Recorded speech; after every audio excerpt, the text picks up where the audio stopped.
Welcome back to the shop. I found this old paper cutter over at my grandfather's shop. It works, but it can be cleaned up, obviously. So I'm going to go ahead and work on taking it apart. It shouldn't be too complicated, I imagine. I'll just disassemble it, wire wheel everything. Maybe we'll see what we can do to clean this surface up and give it a coat of paint.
This is turning out to be much tougher than I'd anticipated.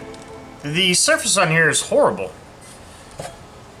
It's got all these pits and grooves, and ideally, if I had my milling machine hooked up, I could fly cut this, level it up, and then fly cut it.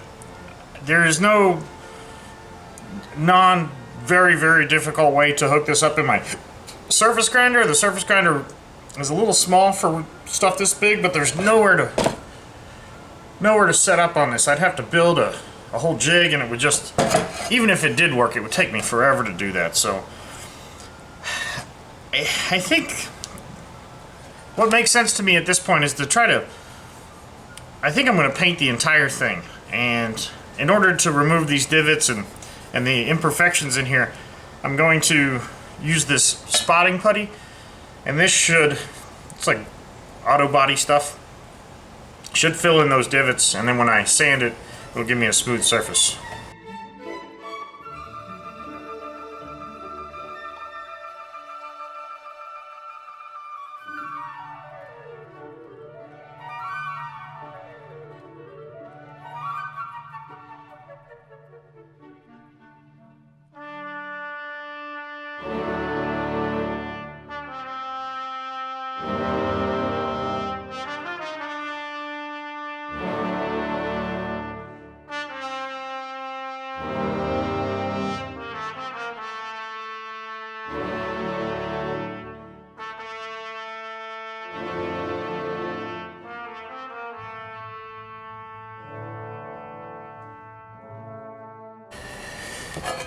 Well, it's filled in the surfaces, and it's smoother. It's not flatter.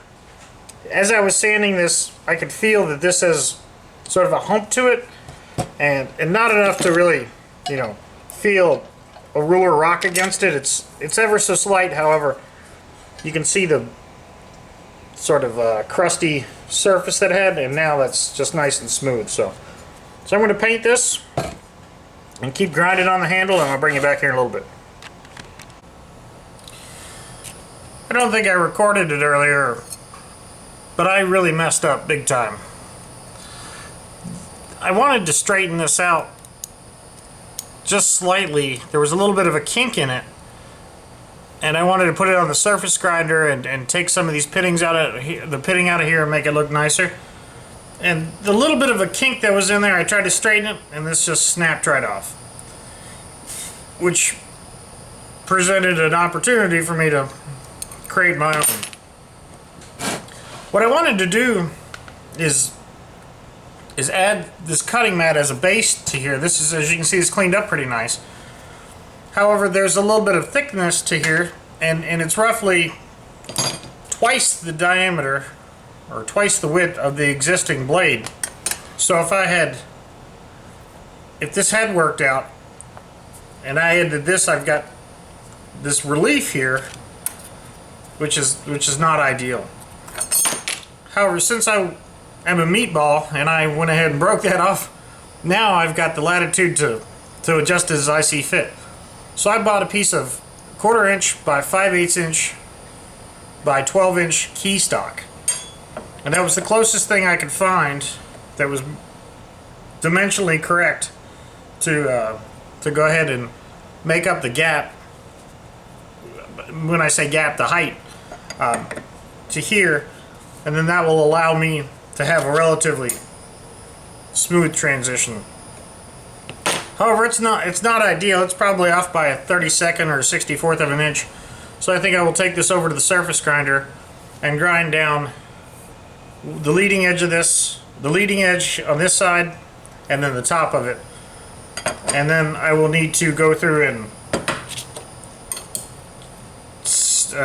drill these and chamfer the bolt holes to match the old piece.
So here is my paper cutter. I took the keyway that I machined here and heated it up pretty hot, and then dunked it in some oil. I think it changed it a little bit. It's not you know, super hardened or anything like that. I didn't get it completely red hot, but I can feel that it's a little bit different, and the file does skate off of it more so now than it did before. And you can see this sucker.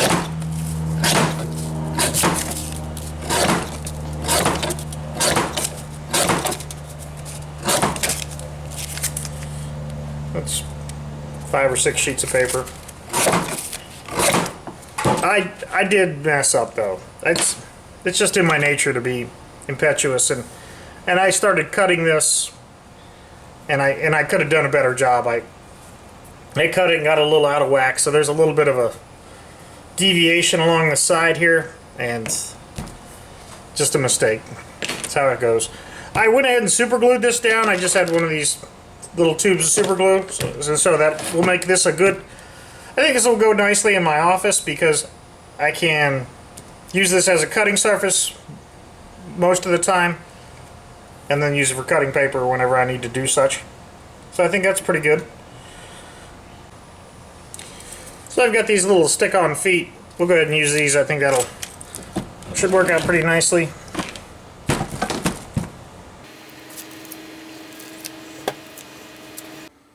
I don't think I've ever shown my office.